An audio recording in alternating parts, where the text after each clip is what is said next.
Called Mr. 8719 after he delivered one of the all-time great moments in a Hero ISL final, the final which was last season between Hyderabad FC and Kerala Blasters FC. And come 87 minutes, 19 seconds, Sahil Tavora popped up with a screamer from outside the box. In fact, he has a bit of a penchant of scoring screamers throughout his career. We will touch upon that with him as well.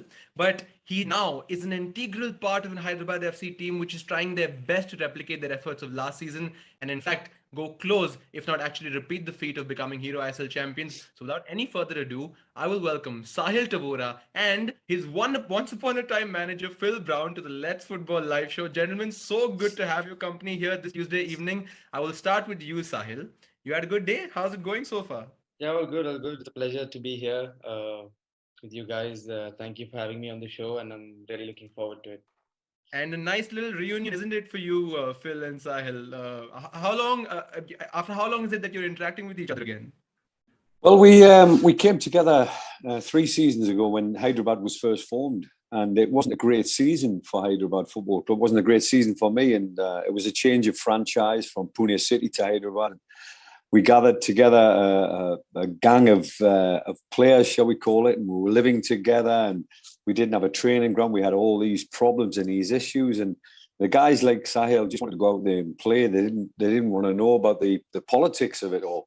That was going on behind the scenes, but it's so pleasing for me as a coach to see Sahil do well now, and not just Sahil. There's 5 or 6 of the players, Yazia, Nikhil Puchari, Katamani. There was so many great characters that we had at Hyderabad in that first season. It's wonderful. It really is. I've got no qualms, no hang-ups about the fact that Hyderabad are doing so well, and it's great to see players like Sahil, who plays with a smile on his face. He's a great advert for Indian football and a great advert for football, full stop. I don't think I've ever seen Sahil Tavora without a smile on his face. I think the only time his face actually contorts into some kind of aggression is when he scored one of his typical screamers from outside the box. I think that's the only time it happens. So I know you Suyash, want to trust me on this one. I have seen it. Okay, we'll explore that as well in a bit, Phil. But I know you really want to get stuck in with your questions. But Sahil, just I will sneak in a bit of one of my questions first. How does it feel to always, regardless of whatever you do in your career from this point onwards, you will always be known as Mr. 8719? So talk to us a bit about that nickname first, and do you enjoy it, and how far has it kind of traveled along within your team or your family? Tell us about it. Yeah, no, I don't know who came up with it first, so kudos to I think the media team of the Hero ISL. But I think it has a good ring to it. It's really a unique nickname. I don't think it's something that you normally hear of when it comes to nicknames. So it's got a ring to it, and I think it's and now since it's been a few months, maybe it hasn't stuck around so much. But like you said, it's always going to be there, and I think for the first few months after coming back to the new season, I think that was all I was called, Mr. 8719. But yeah, I mean, it's a great nickname to have, and like you said, it's going to be there for a long time. Sahil, now I'm sort of doing this side of the game of football. The media say they've got to ask certain questions, etc., etc. And I think it's important that the people out there that understand that we've had difficult conversations, we've had good conversations, and only them conversations can actually progress you as a partnership or as a coach, as a player, etc., etc. Yeah. What is the most important part of a head coach's role to a player? Is it clarity, i.e. the honesty? Is it the relationship that you pose with the player individually, or is it just the fact that if you're playing him, everything's okay? No, I think it's the if I were to pick one, I think it would be the man management aspect of it. I think, like you said, a player. I speak for myself, but from what I think, I player likes when the coach is honest with him, and they have a good relationship on and off the pitch, and I think when you're told the reasons maybe that you're not playing, or what you can do to be better, or what you can do to get in the team, or you're not in the team for X reason, and how you can improve.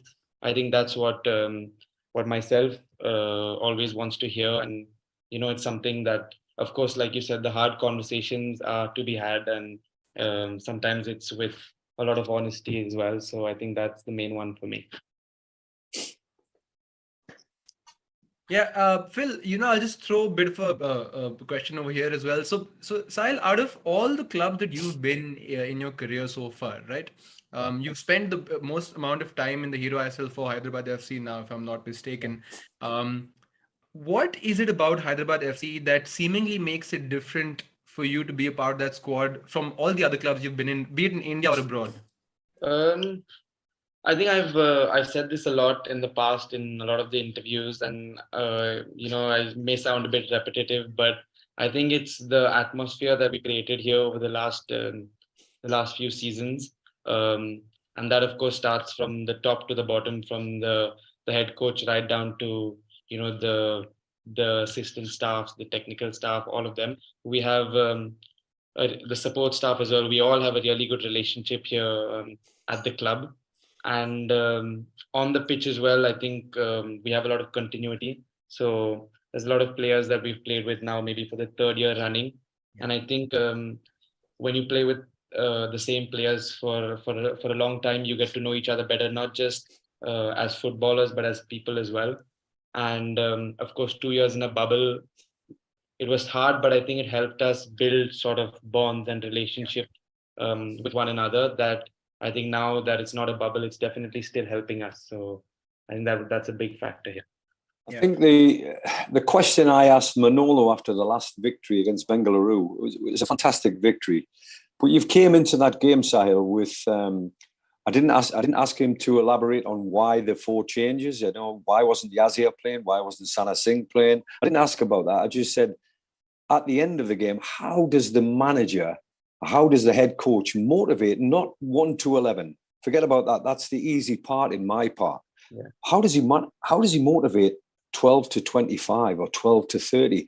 And his answer, quite simply, because everybody seems to be fresh, and when they come on, they have an impact on the game. If they start the game, they start with the same sort of tempo as the guy that has been left out. And he said, I don't know, but I know for a fact he does know. What is it about Manolo that seems to motivate number 30 in the squad as well as what he does 1 to 11? Yeah, I think I would go back to the same point of man management again. I think it's like you said, Coach Phil, that if the 1 to 11 that are playing, they're always happy, and it's easier to sort of manage these players that are playing and happy, because of course at the end of the day, that's what all of us want. But you have a squad of 25, 30 players, and it's really hard sometimes to keep the rest of the players happy. And I think Coach Manolo, I think he does a good job with the management aspect of it, in terms of having conversations with the other players, making them feel loved and shown that they are important to the team. So I think that helps when you come inside, that that you have a job to do, and that you're being counted on to do a certain job, whether it's for 30 minutes or 20 minutes or 45 minutes.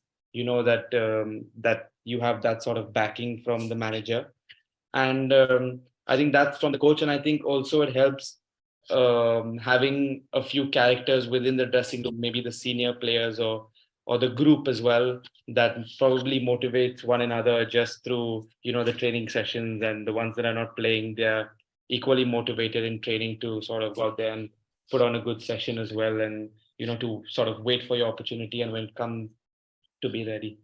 You couldn't name them individuals? Would that be too personal? No, I think we have our captain group as well is really good, in the sense Katimani unfortunately now is injured, but Katimani, Joao, Bartobeche, Joel, I think our foreign players also do a really good job, them being more of the senior ones in terms of keeping the group together and motivating one of us. And I don't think that I'm one of the senior ones, but I come somewhere in the middle, so I try to also be part of this group where we just keep each other motivated and make sure that we are there when the team needs us, or when coach needs us, whether it is, like I said, for however many minutes we are called upon.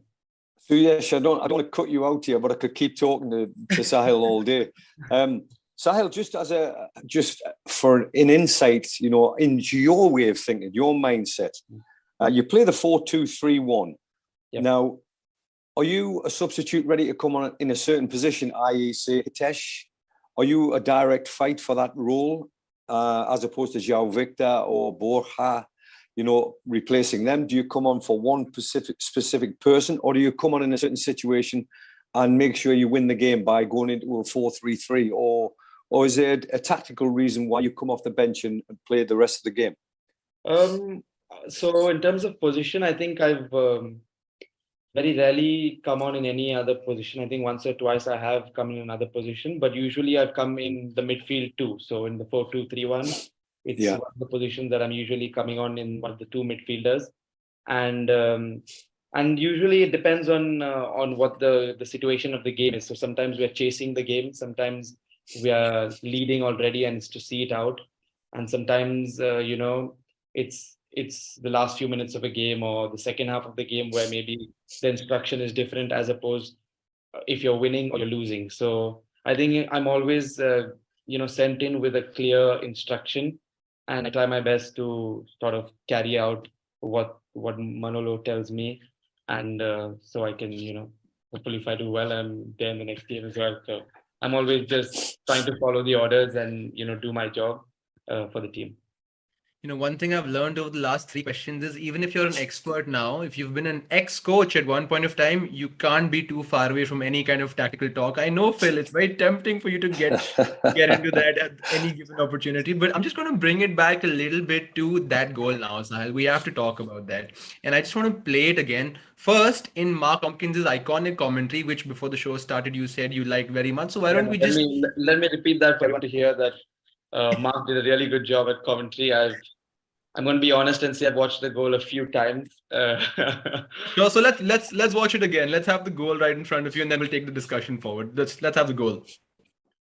Hyderabad have another free kick. Wanan's gone off, don't forget, so they haven't got his height to rely on. They'll be looking though for Severio. João Victor's in there as well.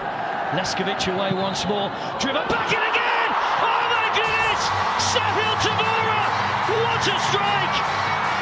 And this season of stunning goals continues to amaze us. Leskovic steals with the ball. There's no one near Tavora. And he just smashes it back across the face of Gill. The ball's on the down. Tavora's son. What a hit. What a strike. Wow. What a grandstand finish.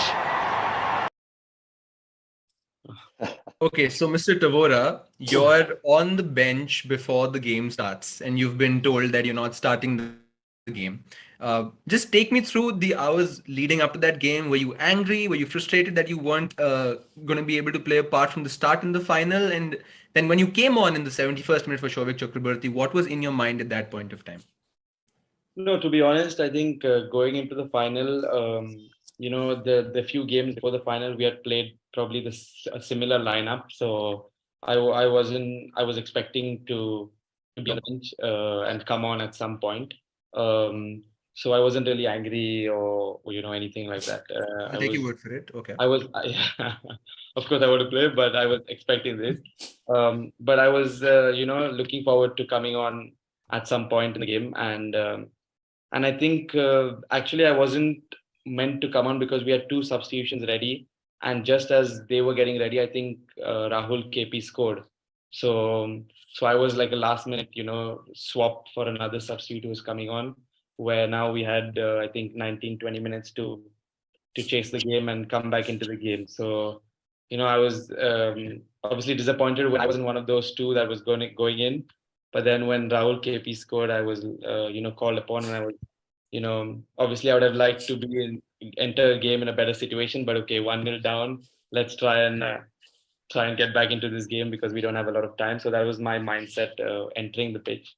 And Sahil, explain it for us mere mortals now. How do you feel? First and foremost, how do you feel about the goal that you scored? And then secondly, do them moments come to you in a dream? Do them moments come to you before the game? Do them the moments where you're thinking to yourself, I've got to do something here to get a start in the next game, that kind of thing. And therefore, when the ball bounces, you hit it so early on the up. that the technique and the timing of it has to be 1,000,000% on the money for it to do what it did. So do their moments come to you before the game? I think actually I was asked I think we had done something with the fans a couple of days before the final, and I think they remembered, one of the fans in one of his questions to me remembered one of the goals that I scored at FC Goa, and it was a similar, a goal from outside the box. And he told me, you haven't scored this season for Hyderabad. It's the final. Have you saved it for the final? And I told him, like, my answer was, of course, I told him, and I actually believe that goal scoring was not my job. Like, I go in to help the team in other ways. Goals was not one of them. And if I get a goal, it's great and it's a bonus. And we had Bartok Beche and Javi Severio, who were absolutely fighting last year, and I think they had 25 goals between them. So I don't think we needed goals from the goals. But in the moment, of course, if I had to say it's something you dream about, of course, I think everyone dreams about scoring a goal in a final. And to be fair, I would have taken a tap in, I would have taken a deflection. This is the honest answer. But to score a goal like that, it's definitely a dream goal, and I think it's very hard to top one like that. Okay, sounds good, Sahil. So let me ask you before we proceed any further. You're feeling at ease, right? You're feeling limbered up right now. You're comfortable in your surroundings. Yeah. Okay. Because now what we're going to do is we're going to play the goal, and you have two options. This is without audio.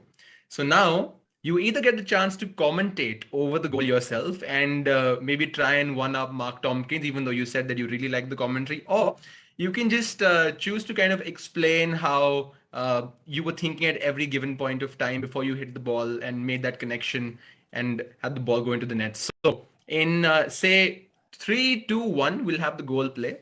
And you I'll just sorry. Okay.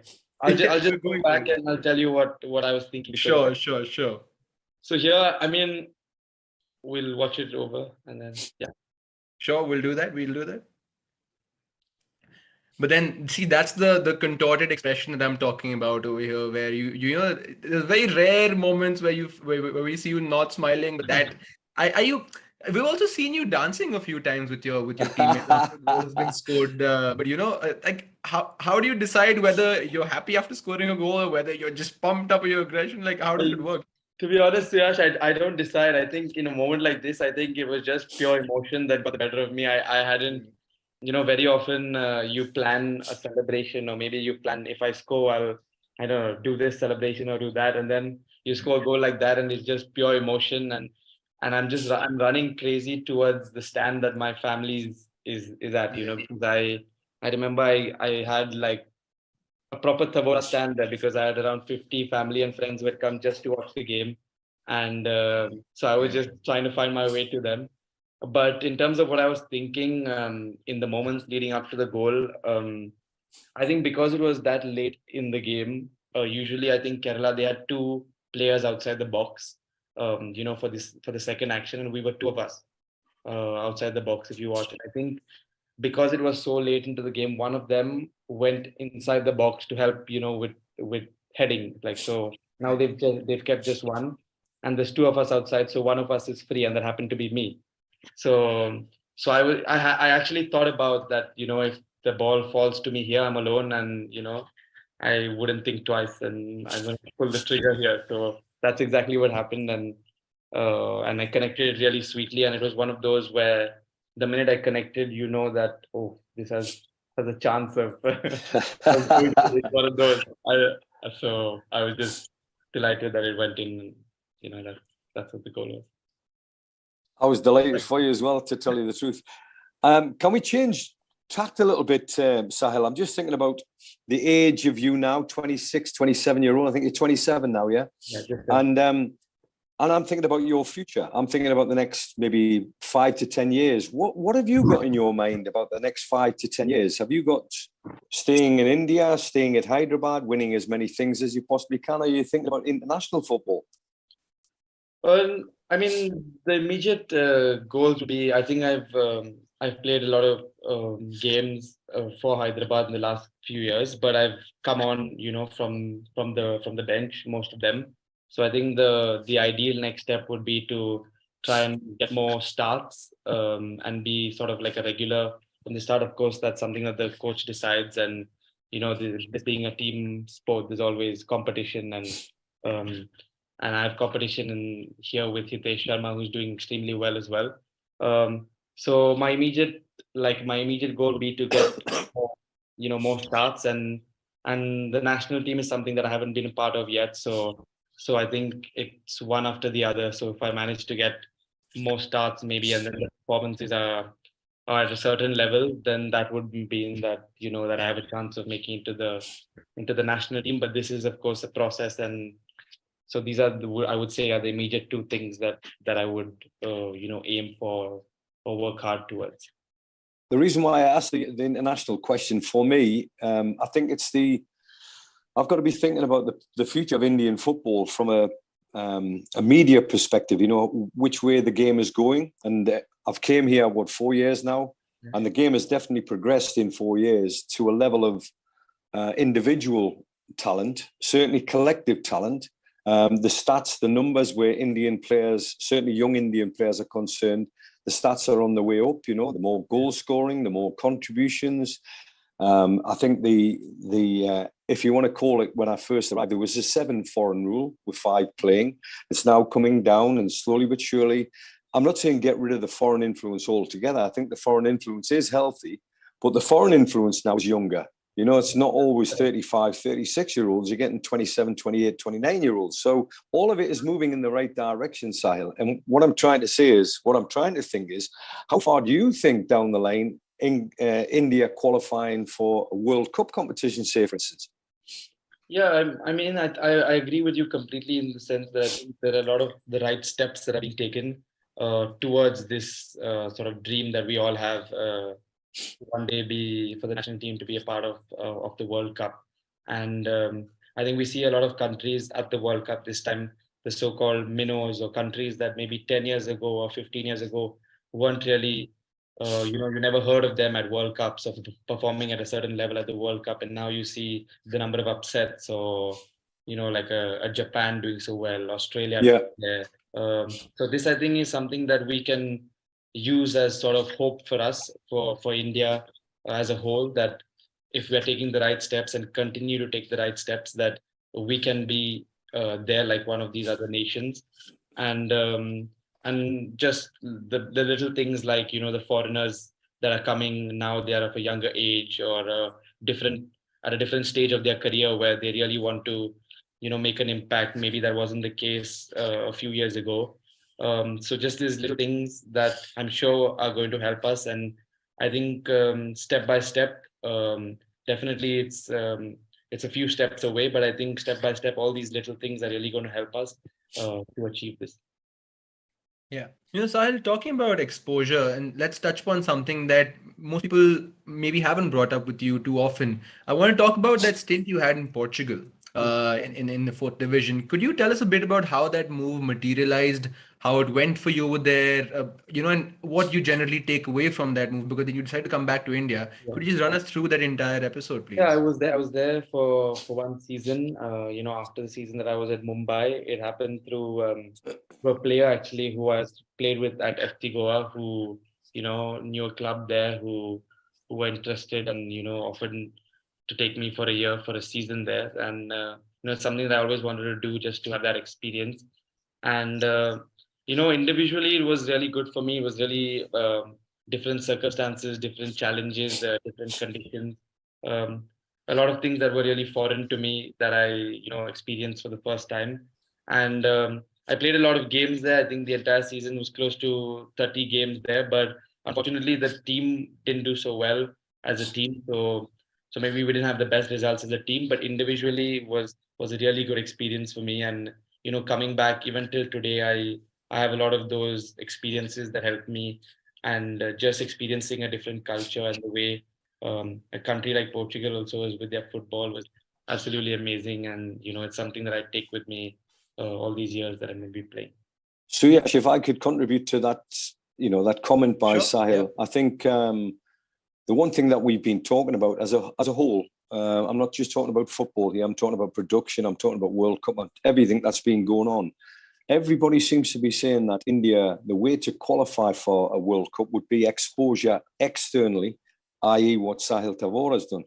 Now, if I'm looking at Sahil Tavora, I think I've now spoken to a guy who is more rounded and more opinionated of what's actually required to come back to India and progress as an individual. Would you agree with that, Sahil? Yeah.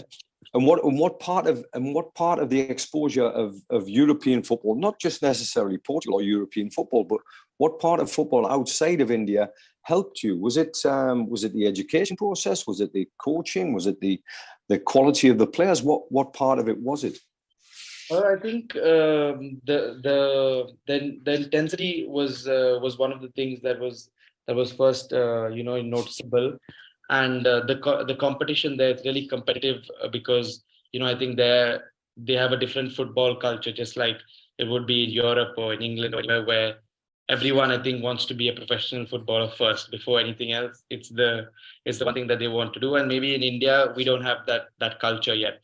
It's in other sports, or parents always want their kids to be maybe doctors or engineers before a sports person. But in South America or in Europe, I think the first thing that parents, even for their sons and daughters now, they would want them to be professional footballers. So just that culture, I think, in turn builds sort of like there's a demand on the kids or the demand on the players that they want to really make it, and that is something I think just from the grassroots level that we don't have here. So there's parents there that are taking kids to like under-6 leagues or under-8 leagues where it's really competitive, and I think they have that in them from a lot younger than maybe we do, but it's slowly changing now here. So hopefully, I think with those steps, I think that will be the one thing that maybe triggers sort of this change that we can move forward with this dream.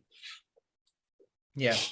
Well, I want to talk a bit about your roots now. You are Goan by heart, if I was to assume. Right? Would it be too much of an assumption to say that, or you are Goan by heart since you've already grew? Very much, yeah. But now you belong to Hyderabad, and you've tasted great success with Hyderabad. How good has it been to be out and about in the city? Have you gotten a chance to experience it much after being in the bubble for 2 seasons now? Yeah, to be fair, in 2019, I was here one season before the pandemic with Portugal as well. So the city, before I came here, I hadn't heard too much about it. But I think it's sort of grown on me. It surprised me a bit that it's a really nice city. I think it's a big city, but not as big with the traffic as Mumbai or Bangalore maybe. And there's a lot of places that to have a good meal at or to go out to. And the weather surprisingly is really nice as well. I didn't expect it. The winter is the perfect temperature that we have these days. The afternoons are not too hot and the nights are cool and pleasant. So the city has definitely grown on me, and I feel really comfortable here, both on and off the pitch. But do you feel more Goan or more Hyderabadi now? Roots are always the roots, but yeah, I'm settled in here at the club, but I don't think the roots will change, will it? That's a hard question, Suyash. But can I stick with the Hyderabad thing? Sure. I think everyone says that the hardest thing in football is to do it again. So it's not a case of winning a title; it's a case of winning a title again. It's not a case of getting promoted; it's getting promoted again. So carrying that mantle of what you did last year, has there been any added pressure, or is that how Manolo deals with it?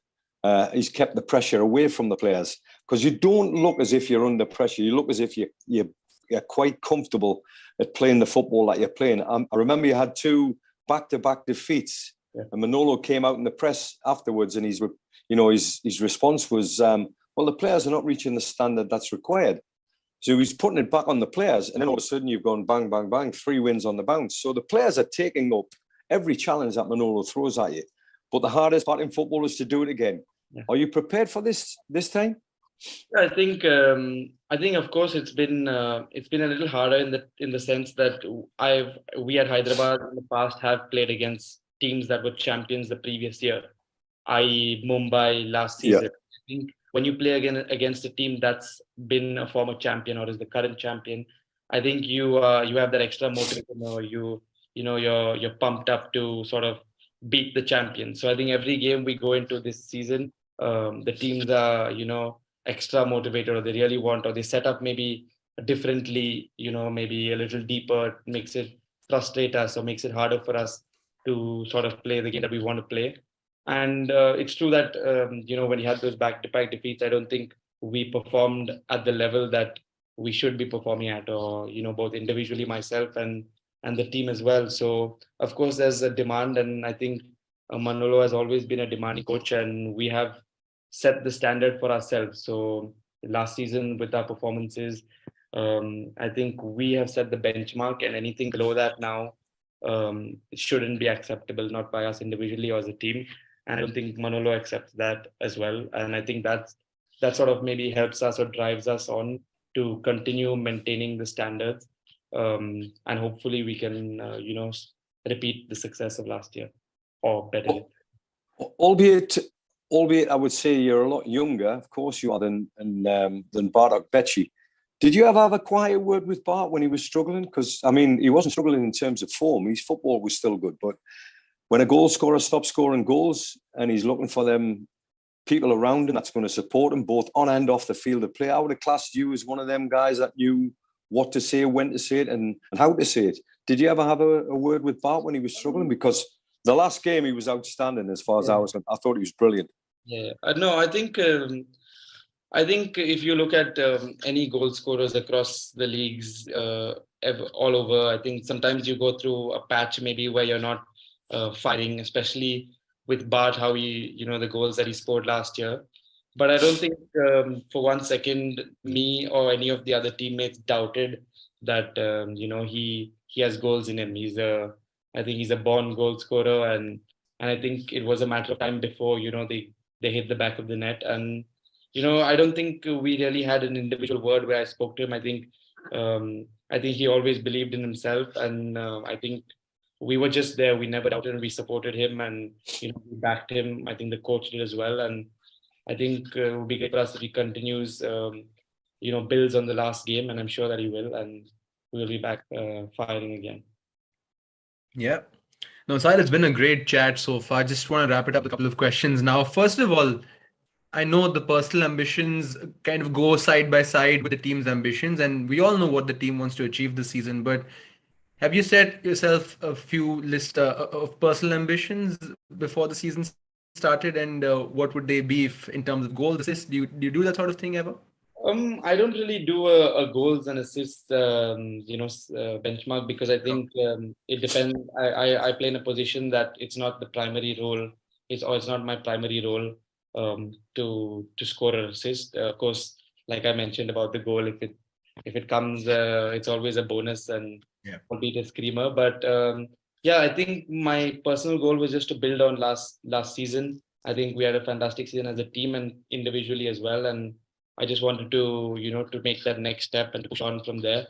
And working towards it. Maybe some performances could have been better. Some were good, and it's something that I'm still working on. We're still halfway through the season, and both myself and the team have a lot of work to do if we are to achieve what we want to achieve this year. Sure. And since you did mention that other goal at the start of the show where a fan asked you whether you were saving that goal for the last, if I was asked to ask you to compare both the goals, which one was better in your opinion? That scream you scored for FC Goa against Chennai, or whether was it the Hyderabad goal? Which one was better for you? No, I think this is an easy one. It has to be the one in the final. I think the Goa one was good as well, but the one in the final was an emotion that I cannot describe it. It's hard to put into words. Scoring that and a volley like that in that moment as well. Like with a few minutes left to sort of get back into a final and then going on to win it thanks to Katimani in the penalty shootout. I think I can't better that. It will be really hard to better that in my career ahead, but it's hard to better that one. Well, what better note to kind of then wrap up the show on, Sahil? It's been an absolute pleasure. Phil, any parting thoughts for Sahil Tavora over here? Absolutely. Sahil, I'm unfortunately this side of the fence now, so I'm not allowed to support Hyderabad. So I really do wish you. You can tell me off camera, Phil. You can tell me off camera.